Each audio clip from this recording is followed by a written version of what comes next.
Let's talk about ionization energy. The definition is really important.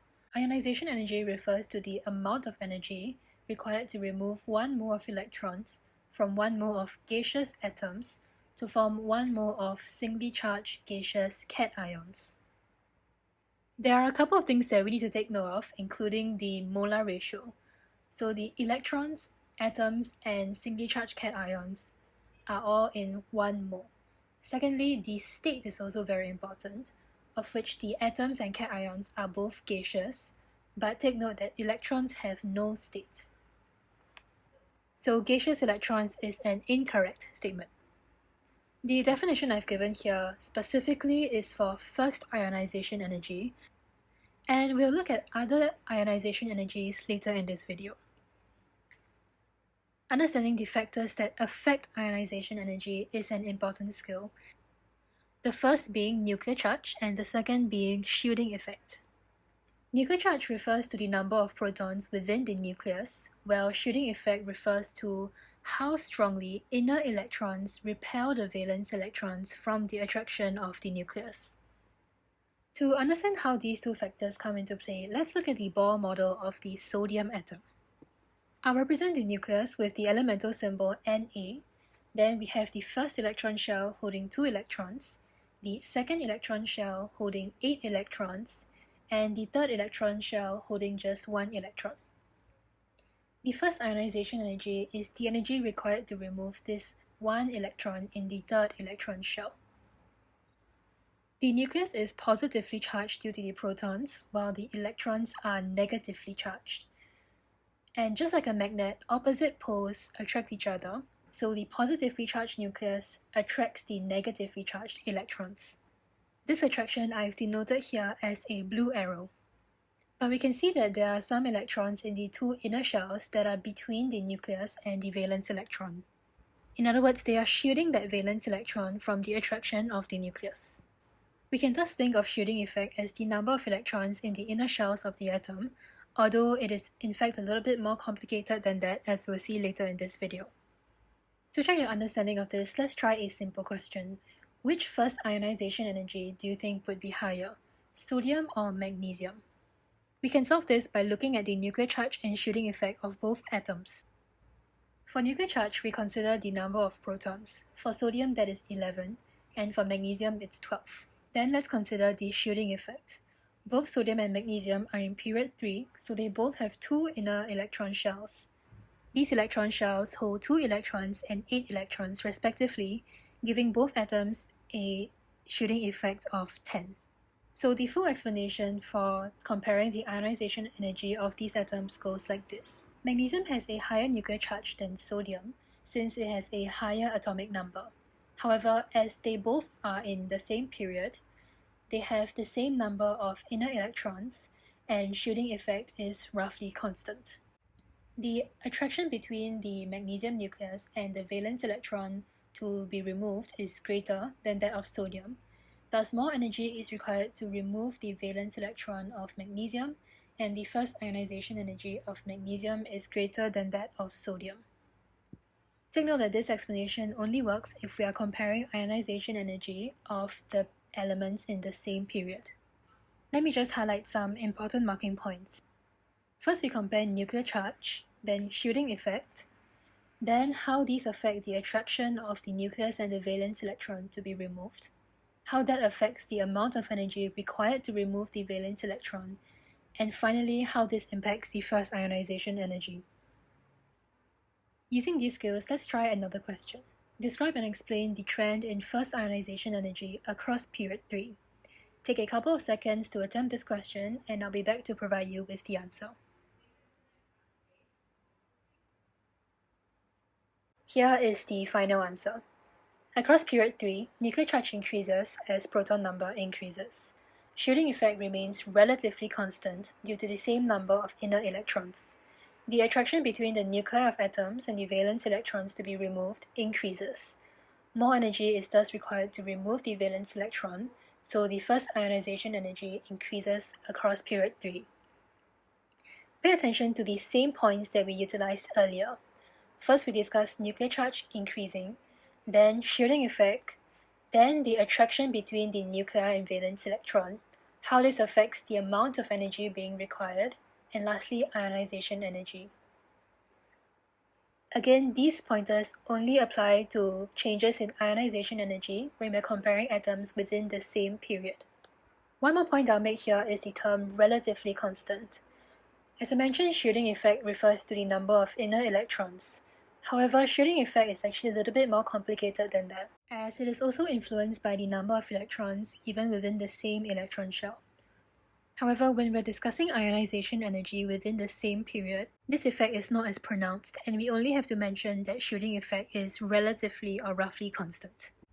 So far, we've only been looking at first ionization energy, but in fact, we can also discuss successive ionization energy, which refers to the first, second, third, fourth, fifth ionization energies, and so on. One important exam skill is understanding how to write out the chemical equations that represent these successive ionization energies.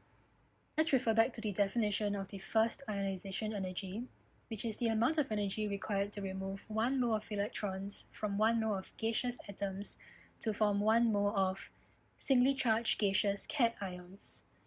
So let's think about this in terms of the potassium atom. We start off with a gaseous potassium atom, and this is turned into one gaseous potassium cation with 1 electron. For every single ionization energy, only 1 electron is removed at once. So for the second ionization energy, we have to start off with the product of the first ionization energy, which is the K plus gaseous cation. This is then turned into the K2 plus gaseous cation with 1 electron. Likewise, for the third ionization energy, we take the product of the second ionization energy, the K2 plus gaseous cation, and turn that into the gaseous K3 plus cation with the removal of 1 electron. One common mistake that students make is that we remove more than 1 electron at the same time, such as these equations here. These are wrong. Remember that only 1 electron is removed for ionization energy. Let's see what happens if we plot the ionization energy of some atoms. Sometimes you'll see that the y-axis is indicated by the logarithmic function of the ionization energy, but this does not affect our final answer. The overall trend for successive ionization energy is increasing. We have the same nuclear charge, but the number of shielding electrons decreases as we're removing more and more electrons. As a result, there is a stronger attraction between the nucleus and the electron to be removed, so more energy is required to remove this electron, and successive ionization energy increases. However, we see that this graph is actually not smooth. There are certain points where there is a larger than usual jump in ionization energy, such as between the first and second ionization energy, between the 9th and 10th, and the 17th and 18th. Let's focus on the jump between the first and second ionization energy. Nuclear charge remains the same, but as we move to the second electron to be removed, it's now found in an inner electron shell and experiences shielding effect only from 2 electron shells, as well as being physically closer to the nucleus. Thus, the second electron to be removed experiences a much stronger attraction to the nucleus and has a much higher ionization energy. Let's take a look at the second to 9th electron to be removed, which all belong in the third electron shell. We actually see that this ionization energy doesn't follow an exactly smooth trend as well, which has to do with the difference in sublevels instead of energy levels. Firstly, there is an increasing trend even among electrons that belong in the third period. This is due to the fact that shielding effect is actually not just about the number of inner electrons, but the electrons within the same electron shell also contribute to this, just to a smaller extent. So nuclear charge is the same, shielding effect decreases slightly, there is a stronger attraction between the nucleus and electron to be removed, more electron is required to remove these electrons, and ionization energy increases despite electrons being in the same period. But we see that there is actually a larger than usual gap between the 7th to 8th electron to be removed. To understand why this is so, we have to recap the shape of the orbitals. The s orbital takes a spherical shape, while the p orbital takes on a dumbbell shape. This leads to 3 points. Firstly, the s electrons are of lower energy than the p electron. This means that the s electrons are less able to overcome the attraction of the nucleus, but this point is not required to be included in your answer. The second point is that the p electrons are further away from the nucleus, or the s electrons are closer to the nucleus due to the shape of the orbitals. Lastly, p orbitals experience shielding effect from the inner electrons as well as the s electrons, but s electrons only experience shielding effect from inner electrons. All these explanations lead to the p electrons experiencing weaker attraction from the nucleus, or the s electrons experiencing stronger attraction from the nucleus. Thus, less energy is required to remove the p electrons. In other words, more energy is required to remove the s electrons. Another way that the IB can ask about successive ionization energy is in this format, where they give numerical values. This is in fact just a numerical representation of the graph we were looking at earlier.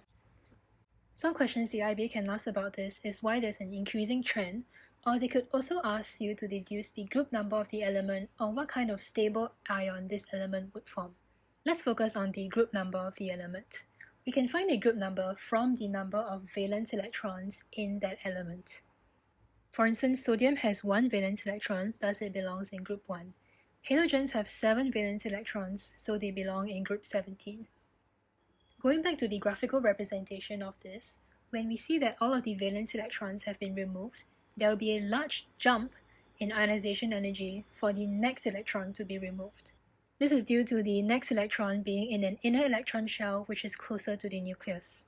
Numerically, we see this as a large difference between two values of ionization energies. To approach this question, you just have to calculate the gap between the different ionization energies.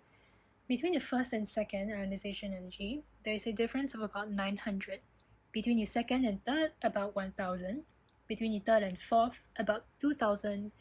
Between the fourth and fifth, about 1300.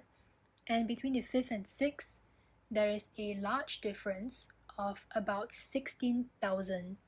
And between the sixth and seventh, there is a difference of about 3000. The largest gap is thus between the fifth and sixth electrons to be removed. If we see this graphically, we'll see a diagram that looks something like this. There is a small gap between the third and fourth electron to be removed due to the difference between the p and s electron, and there is a large gap between the fifth and sixth electron due to the difference in electron shells. From this graph, we can determine that the first 5 electrons belong to the valence electron shell, and the 6th and 7th belong to the inner electron shell. So there are 5 electrons in the valence electron shell, and this atom belongs to group 15. If this question comes on the exam, this is how you would answer it. The difference between the 5th and 6th electron to be removed is very large, implying that the 6th electron comes from an inner electron shell. Thus, there are 5 valence electron shells in this element, and it belongs in group 15. This next graph is one that you'll see very frequently in your IB exam. The shape of this graph is very distinct, as there are some dips between some atoms, such as between beryllium and boron, or magnesium and aluminium. To discuss those, let's just look at the general trend of this graph. These elements from lithium to neon belong to period 2, while these elements from neon to argon belong to period 3. Within each period, there is a general increasing trend which we discussed earlier. Just to recap, this is due to an increase in nuclear charge, a relatively constant shielding effect leading to increasing attraction between the nucleus and valence electron, more energy required to remove the valence electron, and thus increasing ionization energy. But we'll also see that comparing different periods, the third period has ionization energies that are generally lower than the ionization energies of period 2. We'll take a look at this explanation later in this video. What I'm interested in is those gaps that I mentioned earlier. Let's take a look at the beryllium and boron gap first. Take a couple of moments to write down the electronic configuration of these atoms.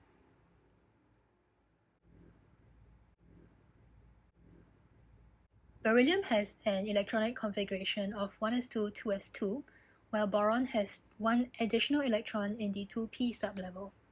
The explanation for this dip in ionization energy is actually the same as why there is an increase in ionization energy for successive ionization energies within the same electron shell.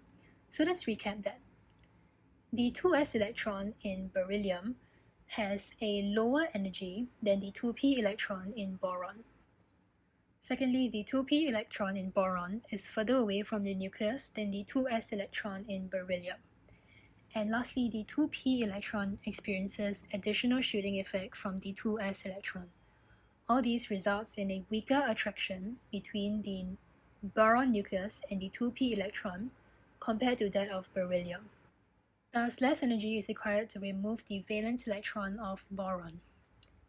The same explanation can be used for magnesium and aluminium, taking note to use 3s and 3p versus 2s and 2p.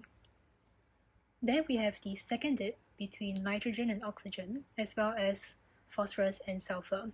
We'll be discussing in terms of nitrogen and oxygen first. Again, let's write down the electronic configuration of nitrogen and oxygen, but also draw out the arrow in box diagram for the 2p sublevel.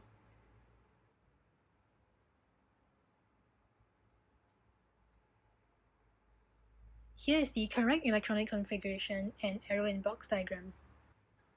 The difference between nitrogen and oxygen here is that in oxygen, there's an orbital that contains paired electrons. Since electrons are all negatively charged, when we pair two electrons together, inter-electronic repulsion occurs. As a result, the 2p electron experiences weaker attraction to the nucleus in oxygen than in nitrogen, and less energy is required to remove the valence electron in oxygen. The same explanation applies to phosphorus and sulfur, again taking note to use the 3p sublevel instead of 2p. These two explanations are very important exam skills. The last trend in ionization energy is the trend of ionization energy down a group. This is also an important exam skill, but involves a different explanation. Down the group, electrons enter an additional electron shell, which is further away from the nucleus. The valence electron thus experiences weaker attraction to the nucleus, and less energy is required to remove it. The first ionization energy thus decreases down the group. And this trend of ionization energy decreasing down the group is also related to the reactivity of metals, especially the alkali metals. As you may know, the reactivity of alkali metals actually increases down the group. Alkali metals typically react by forming ionic compounds with other nonmetals. In order to do that, an electron has to be removed in order to turn the metal into a cation, and this is related to ionization energy. So as ionization energy increases, it becomes harder to remove an electron to turn into an ion. Thus, the reactivity decreases. And vice versa, as ionization energy decreases, it becomes easier to turn the atom into an ion, so the reactivity of the metal increases. And that is it for ionization energy. It is a lengthy subtopic, but for good reason, as it is frequently tested. I've included some slides here that summarizes the common questions that can be asked about ionization energy.